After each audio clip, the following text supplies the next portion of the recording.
बाजार की जैसे ब्राउन बटर के साथ चॉकलेट कुकीज़ बनाएंगे आप, इनको एक बार घर पे बनाएं, आप बाजार की कुकीज़ भूल जाएंगे। कम खर्च में घर पे आप इनको आसानी से तैयार कर सकते हैं, आपको बहुत पसंद आएंगे।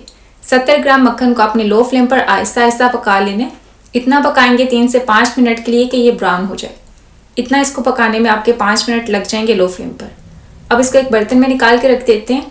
अब आपने ये करना है कि इसको रूम टेम्परेचर पे ला के उसके बाद फ्रीज़र में रख देना सेट करने के लिए। 35 से 40 मिनट लगे इस मक्खन को फ्रीज़र में सेट करने के लिए। अब ये इस कंडीशन में बहुत ज़्यादा सख्त भी नहीं है और बहुत ज़्यादा नरम भी नहीं है। ठंडा मक्खन आपने इस रेसिपी के लिए इस्तेमाल करना है।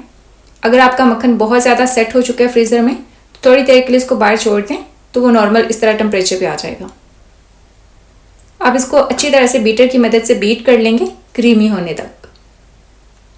बेहतर है आप इस रेसिपी के लिए सारी चीज़ें ठंडी इस्तेमाल करें, अच्छा रिजल्ट मिलेगा। 65 ग्राम इसमें लाइट ब्राउन शुगर जाएगी, 30 ग्राम नॉर्मल चीनी जाएगी, half tea spoon vanilla powder जाएगा, वनीला एसेंस भी इस्तेमाल कर सकते हैं। बेकिंग पाउडर इसमें जाएगा 1/4 टीस्पून, बेकिंग सोडा 1/8 टीस्पून, 25.5 ग्राम इसमें बीट किया हुआ अंडा जाएगा, ये आधा अंडा है। 100 ग्राम इसमें जाएगा मैदा।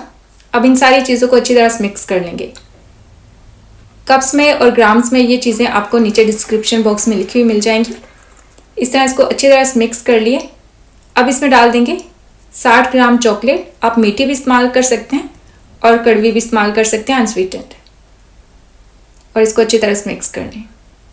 अब आपने इस तरह रफली इसको शेप दे देनी है, ज़्यादा गोल नहीं करेंगे, इसी तरह बस आपने इसको रफली शेप दे के बेकिंग ट्रे के ऊपर रख देने। ओवन आपने पहले प्रीहीट कर लेने 25 मिनट के लिए 180 सेल्सियस पे रख के। अब इनको बेक कर लेंगे 12 से 15 मिनट के लिए 180 सेल्सियस पे।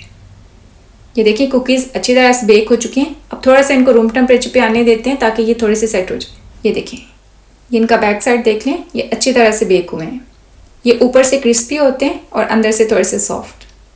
नॉर्वे में हमें इतने बड़े साइज़ के चॉकलेट कुकीज़ मिलते हैं। इस रेसिपी के साथ ये आपके 8 तैयार हो जाएंगे और छोटे छोटे तैयार करेंगे तो 12 से 24 तैयार हो जाएंगे।